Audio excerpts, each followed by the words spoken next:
Hello, guys. We got Debo Locksmith here. Today, I am programming a 1998 Mustang. Now, I already previously came out to this customer and cut their key and had a problem because I created the 4C chip through the X Horse super chip. And then I went to the car and didn't realize that I could not use the X Horse to do the programming on this car because it was too old. So I went to use the Altel to do the programming on this car. And because I used an X Horse super chip, the Altel was not reading the chip that I generated for this vehicle.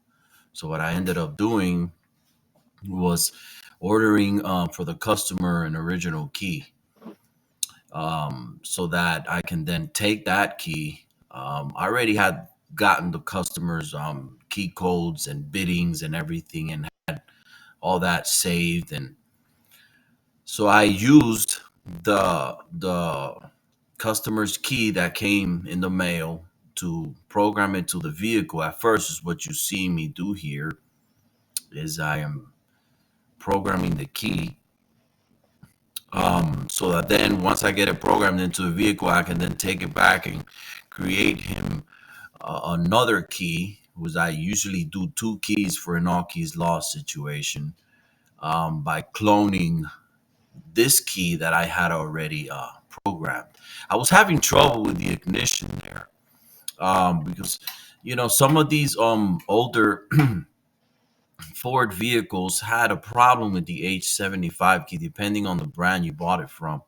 Sometimes the key will be too short and wouldn't reach inside the ignition long enough. So I ended up taking this key that I programmed for this customer and removing the glass 4C chip and putting it inside of my own key that I created, which was longer and worked flawlessly with this customer's ignition. So as you saw there, I was having trouble with the key, and it wasn't starting the vehicle.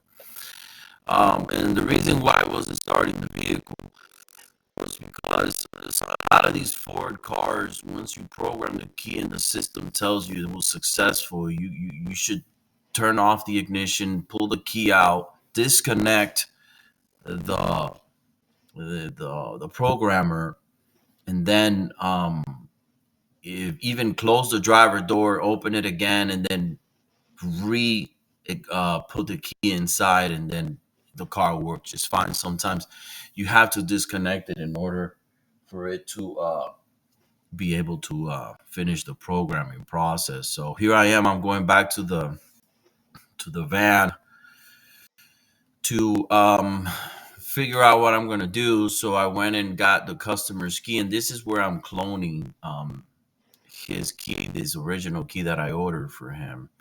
And you can see there the red key that you see there, that's the one I created for him. So I mean, the cloning process was pretty simple and straightforward. Most of you who are familiar with X-Horse, you know how it works. It's pretty quick. If it's clonable, it's fast. It's no problem. Um, and you see I'm there. I'm cloning the key I created for him then afterwards.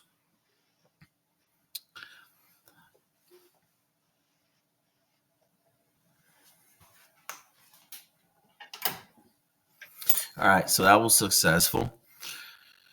And then those were the two keys, because I always do two keys when I do an all keys lost, unless it's like a smart key or something like that.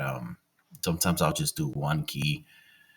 Um, but if it's an all keys lost, I like to give the customer two keys, because they're in that situation, because obviously they did not have a spare key. So I try to help the customer out so they don't have to go through that again and have get a fresh start with two keys. So here I am going back to the car, and that's when I had realized, it dawned on me then, that I should Probably disconnect the OBD, which I remembered from previous vehicles, and there it is. It started. The customer was happy at that point, and it was a successful job, guys.